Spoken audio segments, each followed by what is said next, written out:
Huanggutun incident was an assassination plotted by the Japanese Kwantung Army that targeted Fengtian warlord Zhang Zuolin. It took place on June 4, 1928 at Huanggutun Railway Station near Shenyang, in which Zhang's train was destroyed by an explosion. This incident was concealed in Japan at the time and was referred only as background. Following the Xinhai Revolution of 1911, China dissolved in spontaneous devolution, with local officials and military leaders assuming power independent of control by the weak central government. In North China, the once powerful Beiyang army split up into various factions after the death of Yuan Shikai in 1916.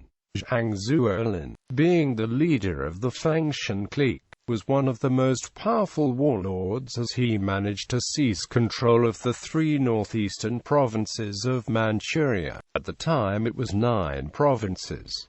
At the time of the First United Front in 1924, the foreign support in China was generally divided as below: Fengtian Army, Japan, Zhili clique, European and American. Kuomintang, Soviet Union. The Fengtian clique's support from abroad was the Empire of Japan, which had vested economical and political interests in the region since the end of the Russo-Japanese War, and was interested in exploiting the region's largely untapped natural resources. The Japanese Kwantung Army, based in the Kwantung-Lease territory, also had responsibility for safeguarding the South Manchurian Railway, and thus had troops stationed in Manchuria, which provided material and logistic support for the Fengtian clique. The cooperation initially worked to the mutual benefit of both parties. Zhang provided security for the railroad and Japanese economic interests, suppressing Manchuria's endemic banditry problem and allowing extensive Japanese investments. The Imperial Japanese Army assisted Zhang in the 2 Zhili Fengtian Wars, including the suppression of the anti-Fengtian uprising by Guo Songling. However, Zhang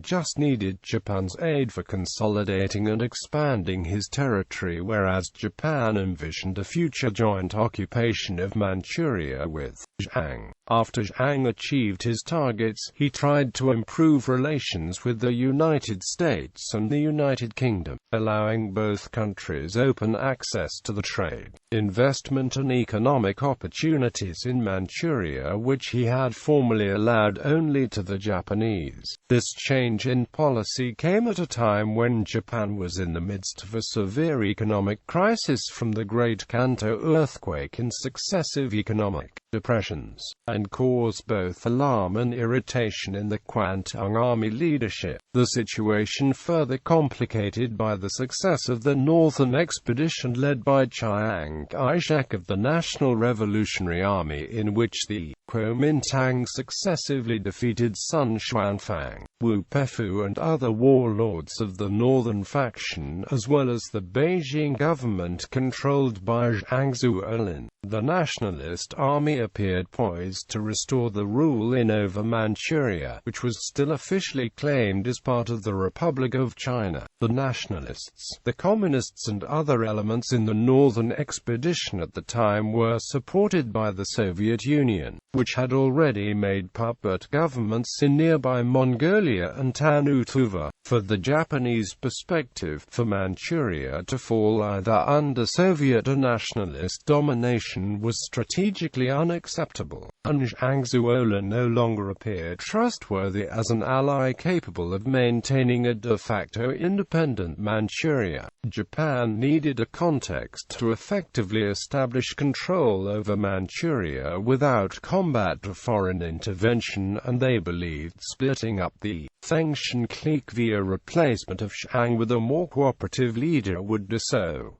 Outline of the incident. The explosion. Zhang left Beijing to go to Shenyang by train on the night 3 June 1928.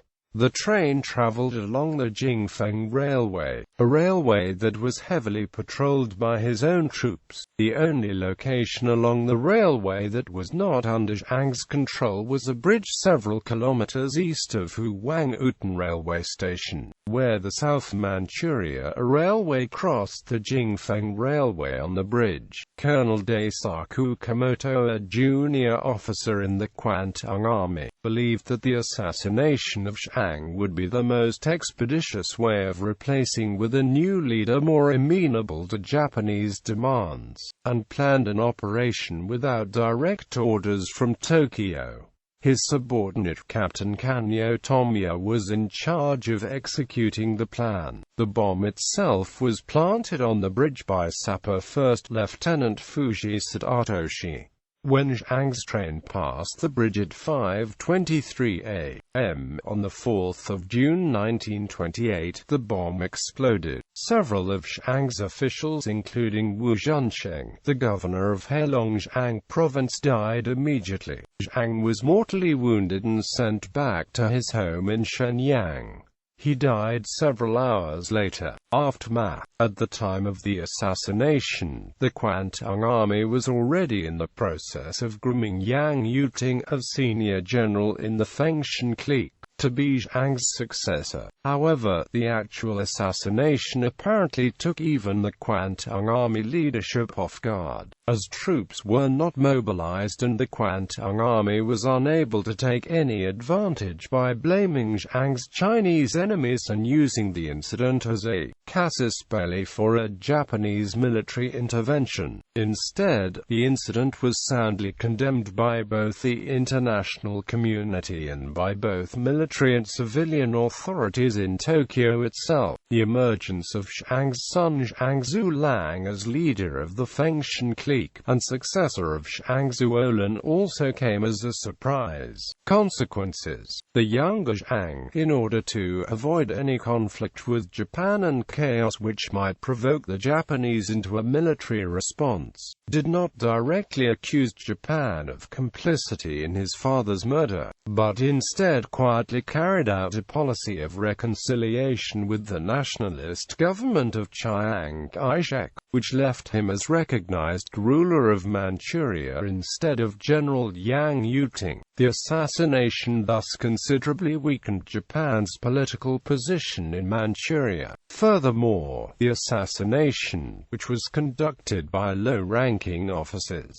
did not have the prior consent of the Imperial Japanese Army General Staff Office of the civilian government. In fact, Emperor Hirohito harshly criticized the event and eventually dismissed Prime Minister Tanaka Jaichi for his inability to arrest and prosecute the plotters of the incident, although privately he accepted the military's argument that doing so would be disadvantageous to Japan's military and foreign policy in order to achieve its goals in Manchuria. The Kwantung Army was forced to wait several years before creating another incident to justify the invasion of Manchuria and subsequent establishment of the puppet state of Manchukuo under Henry Puiezan Goro.